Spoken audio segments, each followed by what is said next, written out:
ఆంధ్రప్రదేశ్లో రాబోయేటటువంటి ఫిబ్రవరి మాసంలో ఆంధ్రప్రదేశ్ నుంచి రిప్రజెంట్ చేసేటటువంటి ముగ్గురు రాజ్యసభ మెంబర్ల యొక్క సమయం అయిపోవటం. సో వారు రిటైర్ అవుతున్న సందర్భంలో ఫిబ్రవరి 2వ వారంలో కానీ 3వ వారంలో కానీ రాజ్యసభ ఎన్నికల నోటిఫికేషన్ రిలీజ్ అవుతున్న తరుణంలో ఆంధ్రప్రదేశ్లో జరుగుతున్నటువంటి రాజకీయ పరిణామాలు ఏవైతే ఉన్నాయో ఇవి చాలా ఆసక్తిని రేకెత్తించుగా ఉన్నాయంటలో ఎక్కడ కూడా ఏమాత్రం ఆశ్చర్యం లేదు. వివరాల్లో కనుక మనం వెళ్తే ఆంధ్రప్రదేశ్లో ఉండేటటువంటి 175 శాసనసభ నియోజకవర్గాలకి సంబంధించినటువంటి ఎమ్మెల్యేలు కనుక చూస్తే ఇక్కడి నుండి అక్కడికి, అక్కడి నుంచి ఇక్కడికి పార్టీలు మారినటువంటి వ్యక్తులు దాదాపుగా 90 ఉన్నటువంటి నేపథ్యంలో ఈ 90 మీద అనర్హత వేటు వేయమని చెప్పి స్పీకర్ దగ్గరికి ఆ సంబంధిత పార్టీలందరూ కూడా కమ్యూనికేషన్స్ ఇవ్వటం, లేఖలు ఇవ్వటం అనేటటువంటిది వాళ్ళ ఆంధ్రప్రదేశ్లో ప్రధానంగా చర్చకు వస్తున్నటువంటి విషయం.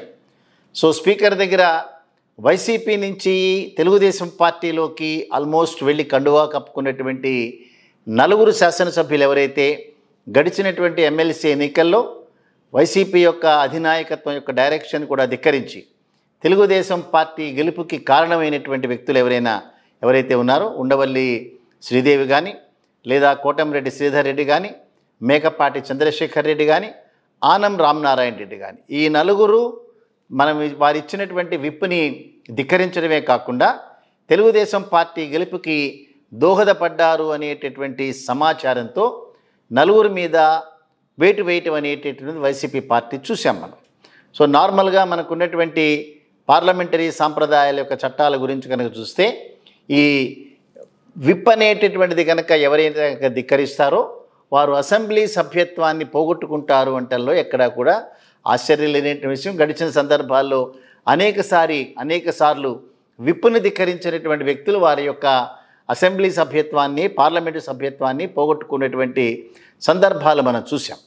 ఇక తెలుగుదేశం విషయానికి వస్తే తెలుగుదేశం అధినాయకత్వం యొక్క విధానాలు నచ్చనటువంటి మరొక 4 శాసనసభ్యులు, వారు గన్నవరం నియోజకవర్గం నుంచి గెలిచినటువంటి వంశీ కానీ, లేదా గుంటూరు నుంచి గెలిచినటువంటి గిరిధర్ కానీ, అదే రకంగా అద్దంకి నియోజకవర్గాన్ని నుంచి గెలిచినటువంటి కరణం బలరాం కానీ. సో వీరందరూ కూడా తెలుగుదేశం పార్టీ యొక్క వారి నాయకత్వాన్ని ధిక్కరించి కండువా కప్పుకోలేదు, అట్లాగే వైసీపీ పార్టీలో జాయిన్ అవ్వలేదు. కానీ వైసీపీ పార్టీకి దగ్గరగా వారు చేసినటువంటి అనేక కార్యక్రమాల్లో కూడా పాలు పంచుకుంటూ చంద్రబాబు నాయుడిని విమర్శిస్తూ వచ్చినటువంటి ఈ సందర్భంలో వారి మీద అనర్హత వేటు వేయమని చెప్పి తెలుగుదేశం పార్టీ కూడా స్పీకర్కి లేఖ ఇచ్చినటువంటి అంశం ఇవాళ చర్చకు ప్రముఖంగా వచ్చినటువంటి సందర్భం ఇది. తర్వాత కనుక మనం చూస్తే గడిచినటువంటి 2 సంవత్సరాల క్రితం విశాఖపట్నంలో ఉండేటటువంటి స్టీల్ ప్లాంట్ని ప్రైవేటీకరణ చేయాలి అనేటటువంటి కేంద్ర ప్రభుత్వం యొక్క నిర్ణయానికి వ్యతిరేకంగా విశాఖపట్నం నుంచే ఎన్నికైనటువంటి గంటా శ్రీనివాసరావు తెలుగుదేశం శాసనసభ్యుడు బీజేపీ పార్టీ తీసుకున్నటువంటి నిర్ణయానికి వ్యతిరేకంగా, అదే రకంగా తెలుగుదేశం పార్టీ ఆ విషయంలో చొరవ తీసుకోకుండా చాలా సైలెంట్గా ఉన్నటువంటి నేపథ్యంలో తన శాసనసభ్యత్వానికి రాజీనామా చేస్తూ వ్యక్తిగత హోదాలో తను రాజీనామా చేస్తున్నట్టు, కానీ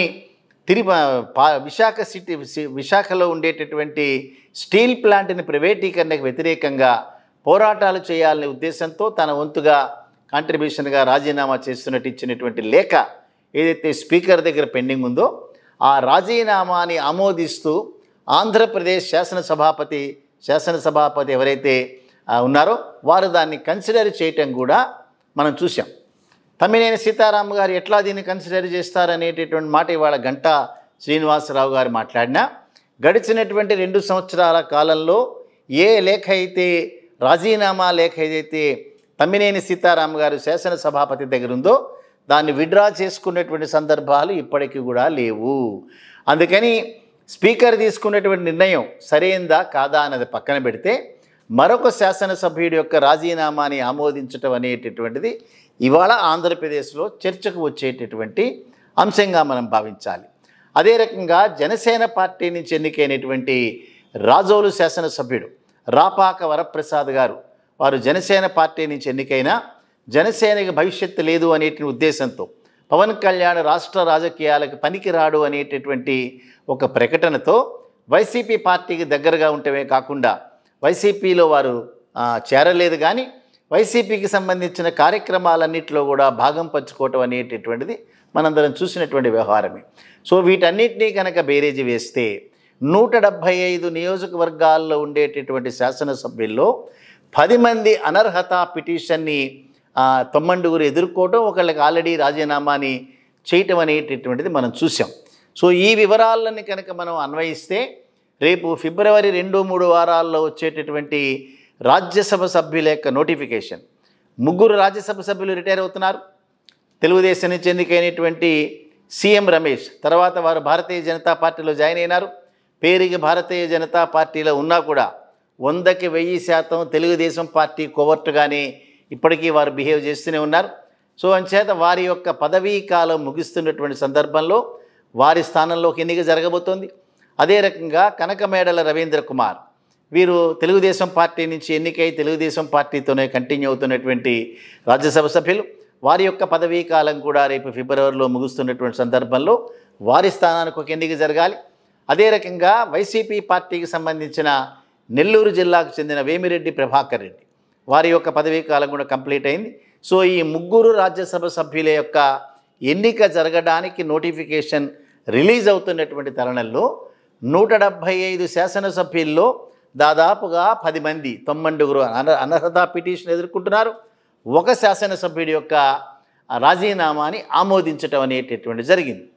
ఈ నేపథ్యంలో జగన్మోహన్ రెడ్డి గారు దాదాపుగా 60 మంది శాసనసభ్యుల్ని వారి యొక్క స్థానాల్ని మార్చటం కానీ, కొంతమందికి నియోజకవర్గంలో టికెట్లు నిరాకరించటం కానీ జరిగినటువంటి సందర్భంలో కొంతమంది రియాక్ట్ అయినారు.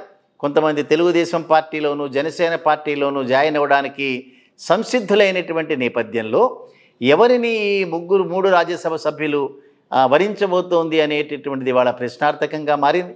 ఒకవేళ కనుక మనం మామూలు సర్కమ్స్టెన్సెస్లో కనుక చూస్తే 3కి 3 రాజ్యసభ సభ్యులు కూడా వైసీపీ ఖాతాలోకి మాత్రమే వెళ్లాల్సినటువంటి నేపథ్యంలో జరిగినటువంటి పరిణామాలు కనుక మనం చూస్తే 23 మంది శాసనసభ్యులు ఎన్నికైనటువంటి తెలుగుదేశం పార్టీలో 4 పోగా ఇక మిగిలినటువంటి 19 మంది శాసనసభ్యులు మాత్రమే వారి దగ్గర మిగలటం అనేటటువంటిది మనం చూసాం పిట్లలో. సో దీనికి తోడు వైసీపీ పార్టీలో కూడా అక్కడ ఉన్నటువంటి 4 శాసనసభ్యులు అనర్హత పిటిషన్ ఎదుర్కొంటున్నటువంటి సందర్భంలో 151 నియోజకవర్గాల్లో గెలిచినటువంటి వారి దగ్గర 147 మంది శాసనసభ్యులు మాత్రమే వారి దగ్గర మిగిలినారు.